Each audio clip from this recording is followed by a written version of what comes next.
Thomas se lance dans l'entrepreneuriat avec passion. Il crée sa start-up et se jette à corps perdu dans son projet. Chaque jour, il multiplie les rendez-vous, enchaîne les réunions et participe à tous les événements de networking possibles. Son agenda est rempli et pourtant, malgré son enthousiasme, il a du mal à se concentrer et devient irritable. Son entreprise, qui avait bien démarré, commence à en pâtir. Thomas ne comprend pas ce qui lui arrive et pourquoi il n'arrive plus à tenir le rythme. Émilie, quant à elle, est une jeune femme dynamique et sociable qui rêve de trouver l'amour. Elle s'investit dans chaque nouvelle relation avec beaucoup d'espoir. Pourtant, elle tombe toujours sur des partenaires qui finissent par la faire souffrir. Ces histoires suivent toujours le même schéma. Un début passionné, puis des désillusions, et finalement une rupture douloureuse. Malgré ses efforts, Émilie n'arrive pas à briser ce cycle et se demande pourquoi elle n'arrive pas à construire une relation stable sans se douter que la réponse pourrait se trouver en elle-même. Thomas et Émilie ont tous les deux des objectifs légitimes, mais sans une véritable compréhension de qui ils sont, de leurs forces, de leurs faiblesses et de leurs besoins fondamentaux, ils se retrouvent bloqués, incapables d'atteindre ces objectifs. Ces deux histoires illustrent parfaitement pourquoi la connaissance de soi est essentielle pour réussir dans ce qu'on entreprend, que ce soit dans nos vies pro ou dans nos vies perso. Thomas et Émilie ont tous les deux des objectifs légitimes, mais sans une véritable compréhension de qui ils sont, de leurs forces, de leurs faiblesses et de leurs besoins fondamentaux, ils se retrouvent bloqués, incapables d'atteindre leurs objectifs. Je suis Erika, coach en gestion des émotions et plus globalement en intelligence émotionnelle. Et aujourd'hui, on va parler de pourquoi mieux se connaître permet d'atteindre ses objectifs. Alors, je vais te dire pourquoi la connaissance de soi est vraiment primordiale pour atteindre tes objectifs. Peut-être que tu le sais, peut-être que tu ne sais pas à quel point, ou peut-être que tu ne vois pas le rapport. Ce que je vais te dire, c'est que déjà, quand tu sais ce qui te motive, ce qui t'enthousiasme, tu vas pouvoir fixer des buts qui ont du sens pour toi. Tu perds pas du temps à poursuivre des rêves qui ne te ressemblent pas, tu sais exactement pourquoi tu te bats, et il n'y a rien de mieux pour booster la motivation. Par exemple, si tu as toujours rêvé de voyager en backpack pour découvrir d'autres cultures, c'est sûr que l'objectif d'économiser pour un tour du monde te parlera beaucoup plus que de devenir milliardaire, parce que ça va mieux cadrer avec tes valeurs. À l'inverse, tu peux penser que tu rêves d'un tour du monde, alors qu'en fait, tu as juste besoin de fuir ta routine ou de prouver quelque chose, à toi ou à quelqu'un d'autre. Et quand tu connais tes forces, tes faiblesses, tu peux être plus stratégique dans ta façon d'avancer. Tu sais sur quel levier t'appuyer et comment compenser tes points faibles. C'est du concret en fait. Par exemple, dans l'entrepreneuriat, si tu es super créatif mais que tu as du mal avec l'administratif, tu vas pouvoir t'entourer des bonnes personnes pour t'épauler. Ça t'évite de te noyer dans des tâches qui ne te motivent pas et bouffent ton énergie. La clé, c'est de comprendre ce qui te motive, toi, ce qui compte vraiment pour toi. Quelles sont tes valeurs fondamentales? Qu'est-ce qui t'enthousiasme et te donne de l'énergie au jour le jour? On va revenir sur le cas de Thomas. S'il avait mieux cerné ses besoins intrinsèques, il aurait sûrement réalisé qu'en tant qu'introverti, il a besoin de moments de calme pour recharger ses batteries. Au lieu de s'épuiser dans un rythme de folie, il aurait pu organiser son emploi du temps de manière plus en phase avec sa personnalité. Et pour Émilie, si elle avait mieux compris l'importance de l'estime de soi et des peurs d'abandon qui la poussent à choisir des partenaires toxiques, elle aurait peut-être pu travailler sur ces points et briser ce schéma répétitif de ces relations vouées à l'échec. Bref, connaître ses valeurs et ce qui compte vraiment, connaître son fonctionnement, c'est indispensable pour te fixer des objectifs qui vont correspondre à qui tu es et trouver les moyens de les réaliser. Par exemple, si ton truc c'est de contribuer à la protection de l'environnement, tu vas être beaucoup plus motivé pour monter ton entreprise de recyclage que pour bosser dans un bureau chez Total. Si l'indépendance est primordiale pour toi, tu vas préférer te lancer en freelance plutôt que de travailler pour un patron. Mais à l'inverse, et c'est là qu'on tombe souvent dans le piège, si tu poursuis un objectif juste pour impressionner ton entourage ou gagner plus d'argent, mais que c'est pas un objectif qui te vient des tripes, tu risques vite de te démotiver, de pas aller au bout ou de finir en burn, voire bore out. Donc prends le temps de bien identifier tes valeurs fondamentales et tes motivations. Qu'est-ce qui compte vraiment pour toi? Qu'est-ce qui te fait vibrer? Qu'est-ce qui est essentiel pour toi? Donc je te parlais tout à l'heure d'avoir une vision claire de tes forces et faiblesses. Quand tu sais précisément sur quoi tu peux t'appuyer et où se situent tes zones de progression, ça t'aide à être plus stratégique et plus efficace pour atteindre tes objectifs.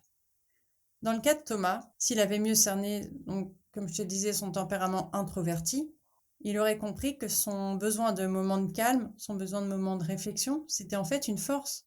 Ces périodes de retrait, ces moments où il s'isole, ça aurait pu lui permettre de prendre du recul, d'avoir une vision plus claire des priorités pour son entreprise. Mais comme il n'a pas conscience de ce trait de caractère, il s'épuise. Il s'épuise à enchaîner les réunions, le networking, et au final, il ne prend pas ce temps de réflexion, de ressourcement dont il aurait besoin pour pouvoir porter tout ça et pour pouvoir le faire grandir. De la même manière, Émilie, si elle avait travaillé sur son manque d'estime de soi et sur ses peurs d'abandon, elle aurait pu travailler sur ces points avant de s'engager dans une nouvelle relation et aurait ainsi évité de reproduire sans cesse le même schéma d'échec. Connaître ses forces et ses faiblesses, c'est essentiel pour pouvoir se fixer des objectifs, pour pouvoir utiliser ce qu'on appellerait des faiblesses, même si je déteste ce mot, mais c'est pas le sujet. Ça permet de se fixer des objectifs et ça permet de les utiliser en fait pour en tirer quelque chose et pour les utiliser dans le bon contexte ou de la bonne façon.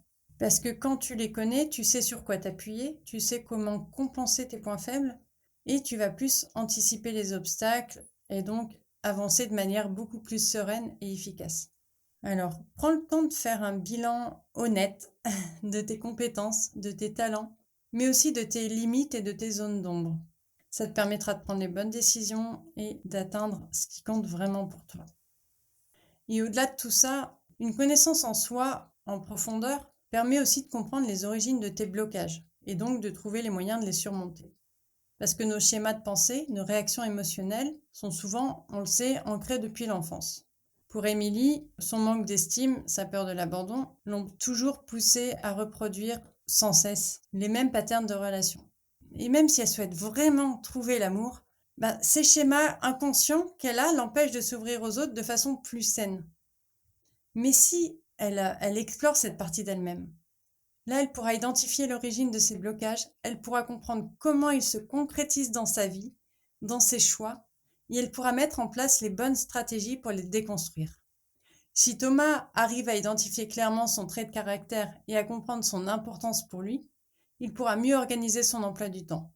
Il pourra par exemple réserver des plages horaires pour travailler au calme, trouver un meilleur équilibre entre stimulation et ressourcement. Bref, ça nécessite parfois un travail en profondeur, mais les bénéfices sont immenses. Tu te libères des vieux schémas qui t'empêchent d'avancer, là c'est boulet, et tu peux t'attaquer à tes objectifs avec beaucoup plus d'efficacité. C'est vraiment un investissement gagnant sur le long terme. Alors, n'hésite pas à explorer ces différentes pistes de connaissance de soi, que ce soit à travers l'introspection, le coaching ou la thérapie. Dans tous les cas, ça te permettra de mettre à jour tes freins et de trouver les moyens de les dépasser pour enfin réaliser ce qui compte vraiment pour toi.